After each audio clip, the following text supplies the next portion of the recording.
Hello, world. How are you doing today? Today's subject: Elon Musk, Bill Gates, Gavin Newsom, LA fires, Trump. Random observation. I watched about a summit involving leaders in California, uh, including Gavin Newsom and Trump. It seemed to me that Trump was cutting people off constantly and spewing a few things that were not quite accurate. And that I was kind of disappointed to see Gavin Newsom um, applauding like a trained seal. A lot of things that Trump said that were sometimes a little insulting, I believe. Definitely insulting about Joe Biden. And there he was. Everybody's rolling over for these oligarch and their fascist tendency. Not to say that Bill Gates is fascist. Uh, Elon Musk seems to be in his support of Trump. Um, yeah, I would have liked to see a situation where people weren't just having to perform to get help from the president of our great country. They're all rolling over for any insults or anything he has to say, just so they can get the help. And I guarantee you that Joe Biden, you wouldn't have to treat him like that. You wouldn't have to accept whatever he said, and he would, listen carefully to what you have to say. Trump seems to be lost in a kind of echo chamber of what he wants to hear, and bizarre lies that he acts like he believes, and yeah, in the case where he doesn't, then he's just deluded. Whatever pleases him, well, that has to be a fact, doesn't it? Now, Bill Gates was very interesting. I saw an interview of him, and he hasn't seen Elon Musk in, is it, you say, 18 months, I believe, more than a year. He seemed to be pleased with some of the things that Elon Musk has achieved. Note that when we say achieved, billionaires don't achieve that on their own. They're constantly getting applause, that they don't fully deserve all by themselves. If they didn't have the brilliant minds working with them, they wouldn't have accomplished anything. I think Bill Gates probably more apt to admit that. Um,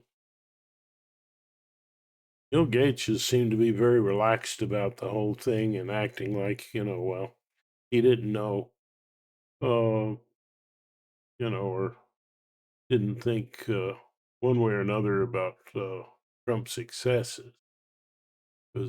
because he was asked about them, and he just said, "Well, kind of like, oh."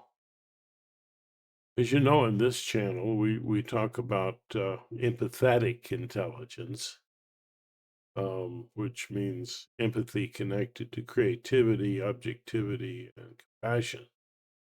And hmm, interesting thing that Bill Gates said was that he, as a child, if he'd been a child in today's age, he would have been classified on autistic spectrum.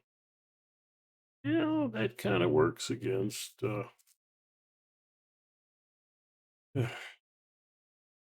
forms of empathy to some degree. It seems to be. Correct me if I'm wrong.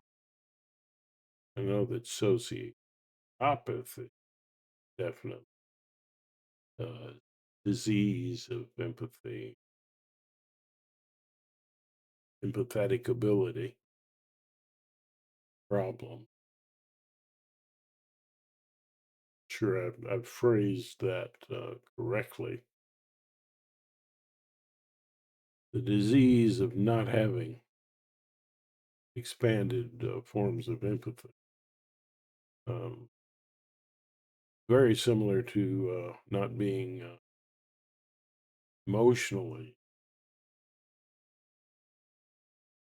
So there's all kinds of intelligence, and we can appreciate all of them. And perhaps Bill Gates' tendencies helped him to achieve the things he did. Can't miss that point. Elon Musk. Well, he's a puzzlement. He's he's been caught, smoking marijuana in meetings, and he's considered a security risk by the military, and of course, Trump is considered uh, in the twilight zone and concerning international affairs, which is easy to see now that he's threatening our allies, causing our enemies to roll over in laughter, I suppose, and disrespect. And uh, yeah, yeah, all of the things that Trump said in this meeting about the LA fires, about how, well, if he'd been in charge, baloney, he didn't handle the epidemic with COVID very well at all. It was abysmal. To say that he would have done things so differently and achieved great things in LA that would have prevented these fires is absolutely ludicrous. And his idea that drill, baby, drill, when those fires are related to global climate change. As the world heats up, the direction of the channels in the ocean and the action of in the atmosphere. So, so the global climate change is a perfect picture of what would happen if you started to heat up the planet. All these things start to go a little crazy for that. And yeah, so you're going to see extreme cold. You're going to see desertification. You're going to see all things happening quicker than we can respond well, including like these fires in LA and the harsher hurricanes and things that have hit Florida. Um, so they're going to be more frequent. They're going to have higher force over time.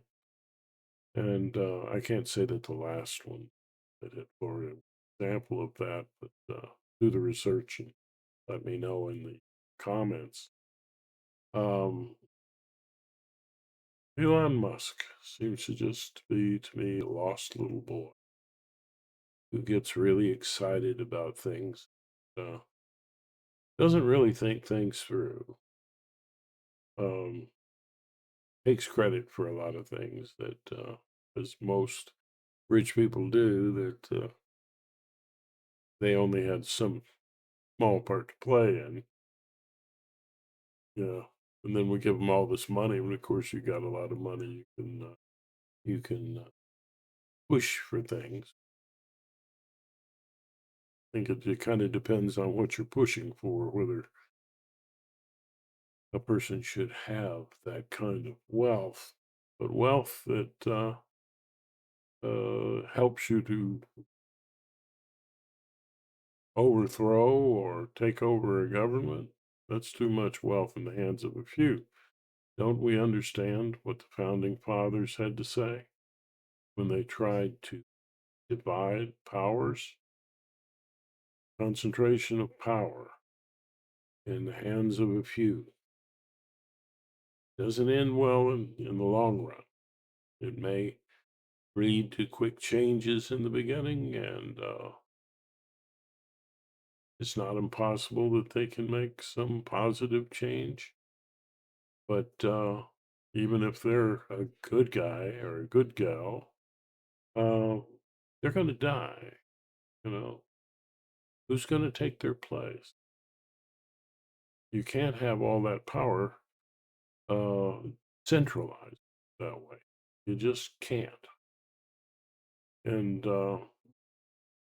we've been leering out of balance. Leering. um, yeah, I feel like that. I'm leery of what's happening, what's going to happen next. But the kind of, let's use Trump's term, weaving wildly um, about, this concentration of power can lead to a kind of interweaving of networks that end up hurting people. Why? Because power corrupts. As they say, and absolute power corrupts absolutely. So, where you see that kind of power accumulating, it gets a little crazy, like a black hole space. Starts to suck everything in, including the light of reason. Everything circles around it, which isn't necessarily good. Um, I have often said, it's like, to be wealthy, some people can handle wealth better than others. It's kind of like I compare it to, athletes who eat a breakfast while they're in their heyday. That later is a problem for them, I think. Um, but that the average individual like myself might take a week to eat that much. Um, well, I'm exaggerating a little, but they can handle more. They need more. They can process it, work it out. Some people can handle more wealth, and some people can't. That's just life. But even though the poor we always have among us, we don't have to have hatefulness and cruelty and utter destruction lowered over our heads. And we don't have to kill the middle class. This is Not necessarily. Just as healthy, a healthy capitalist country needs a healthy middle class. I think most people understand. Now, take a look at things. Did the prices of your groceries go down under Trump? Waiting, yes. What's your answer? No. In fact, he's with the voice box of Elon Musk. There you go, something about Elon. It's austerity that we need. Well, that austerity doesn't seem to involve these extreme concentrations of power. So we criticize other countries for having this extreme centralized kind of power, but here we are creating it ourselves. And Joe Biden, wise Joe Biden, has warned us about this. Bernie Sanders has warned us. MAGA, wanting to upturn the apple cart. Well, yeah, we needed to do something to improve things for the middle class, but that means the rich have to pay their fair share. Now, when I say that Elon Musk gets a little carried away, I mean, going to Mars, yeah, isn't that awesome? We can plant a flag, the United States flag on another planet. Oh, big deal. It's so symbolistic. It's all symbol and no real advantage substance there. Um, what eventually, maybe it's good to.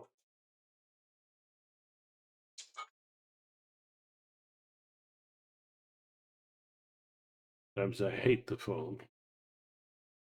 Yeah. So he's all carried away about that.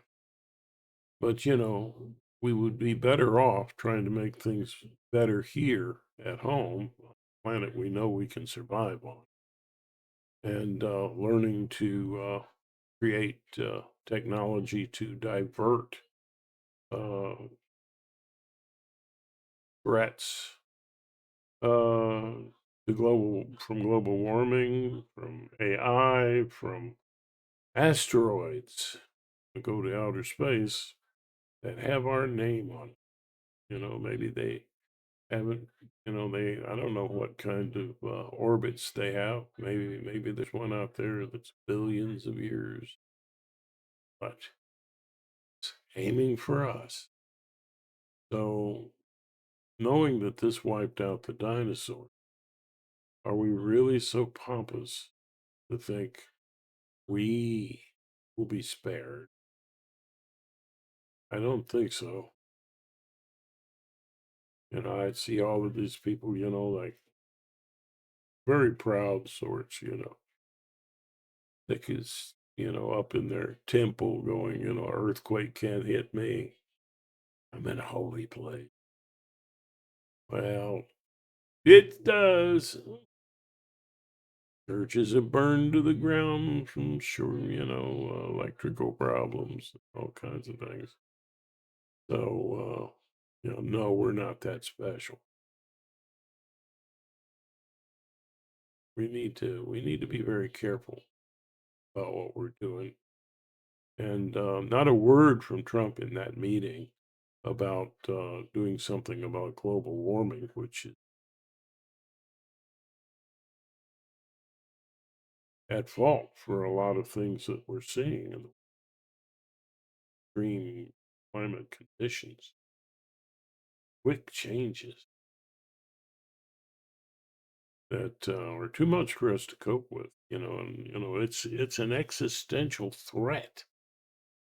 So I didn't hear Bill Gates talk about that, although he did talk positively about, well, he hopes that we can keep the funding for the thousands of people with HIV so that they don't die.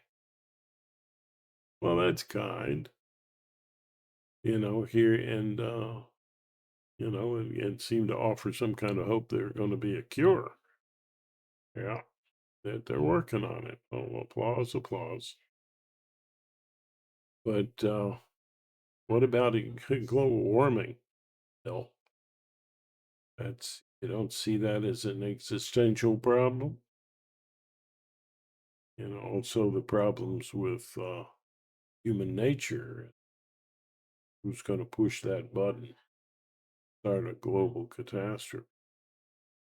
That I'm very nervous about a guy like Trump having military, nuclear cut. Very nervous, and I think we all should be. You know, having to, to get any help from this clown, um, is a problem because it kind of gives the news media a chance to uh, glorify this illegitimate president. Yes, he's illegitimate. Look at Section 3 of the 14th Amendment. Yeah, do a study of that. And it is the evidence that he has committed the crime of insurrection, which he did. There's no doubt about it. Clear as a bell. But if it weren't for the Midas touch and a lot of the independent news sources now, we'd have too much, coming from the mainstream media who uh, are owned by oligarchs. Interesting.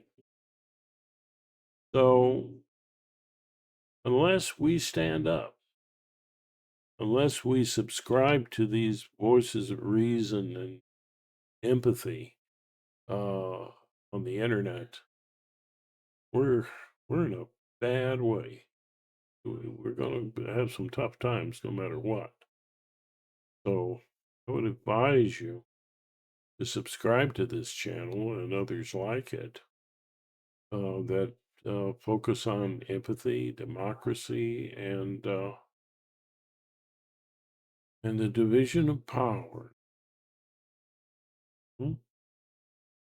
That means not falling in line with authoritarian sorts of move, oligarch rule. No.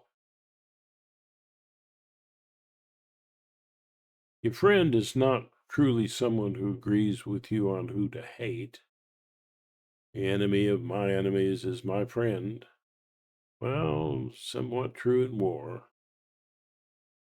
But a true friend is a friend to all, rational, trying to work things out diplomatically, the way wise Joe Biden did. But he wasn't appreciated. And I think the reason he wasn't is that we have people who are empathetically undeveloped. They're not true grown ups. Yeah. And with the Electoral College and people voting for people who couldn't possibly win as their protest vote against him, they included what even some would say is the lesser of evils. Be wise. You have two choices in these elections. Vote for the lesser of evils. That's how you see it. Remember, the lesser of evils, the greater of good. And had everybody who voted, uh, stayed home for one thing, if more people had voted, and if the people who voted for candidates who couldn't possibly win had voted for Kamala, all this mess would not have happened. Okay? Wouldn't have happened. So Wasn't just MAGA who brought this on us. He didn't get over half the votes. If everybody who voted against him voted for Kamala, he wouldn't be president. I want you, I want you kids out there, especially you, very idealistic and bless your hearts, but be wise when you go to the voting booth. Uh, think about the effects of your vote. And, once you vote enough for the lesser of evils and the greater of goods, the less the other side has a chance to get a vote. And the more you shift things toward a better perspective. So, closing this down now, remember, you're not just in a world of wonder. You are a wonder yourself. Take advantage of it and increase your empathy. It's good for you, good for the world. Until next time, you have a good time. Enjoy your vacation.